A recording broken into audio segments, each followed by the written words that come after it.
ओम श्री गुरुवे नमः। ओम शांति शांति शांति। प्रणाम भगवान। भगवान योग वासिष्ठ महारामायण से स्थिति प्रकरण सर्ग नंबर 40 और 41। शीर्षक है दृश्य की असत्ता और सबकी ब्रह्म रूपता का प्रतिपादन, माया के दोष तथा आत्मज्ञान से ही उसका निवारण। सत्संग लेते हैं भगवान। श्री वशिष्ठ जी कहते हैं, रघुनंदन, पर ब्रह्म परमात्मा की जो निर्मल चैतन्य शक्ति है वह सर्वशक्तिमती है। वह परमात्मा के सकाश से स्वाभाविक ही विभिन्न रूपों की कल्पना करती हुई भावी देह आदि आकृतियों की किंचित स्फुरना के रूप में स्वयं ही दृश्य जगत बन जाती है।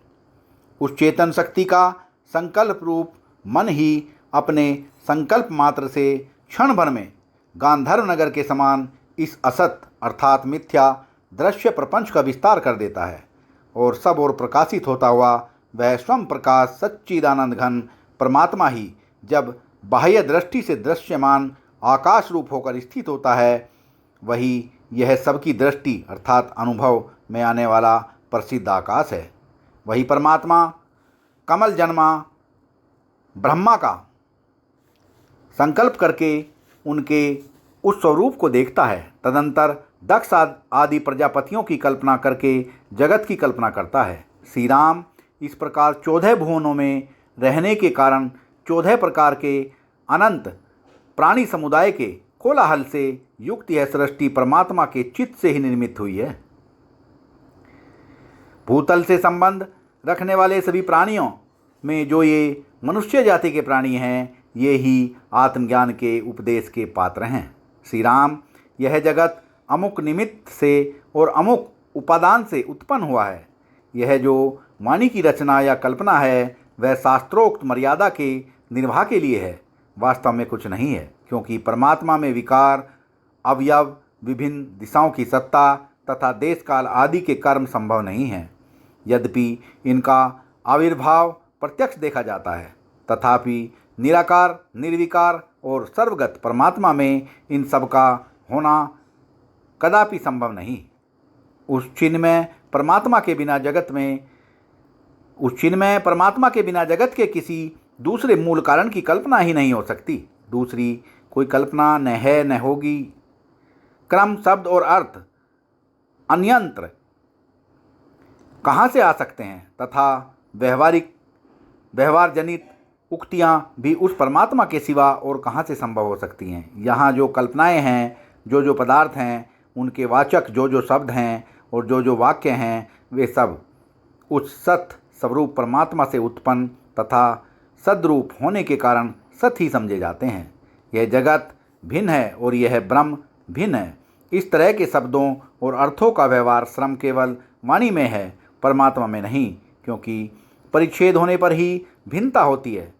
ब्रह्म अपरिच्छिन्न है, इसलिए उसका किसी से भेद होना संभव नहीं। अग्नि की एक शिखा की दूसरी शिखा जननी है, यह कथन उक्ति व चिन्ह मात्र है। इस वाक्य के अर्थ में वास्तविकता नहीं है।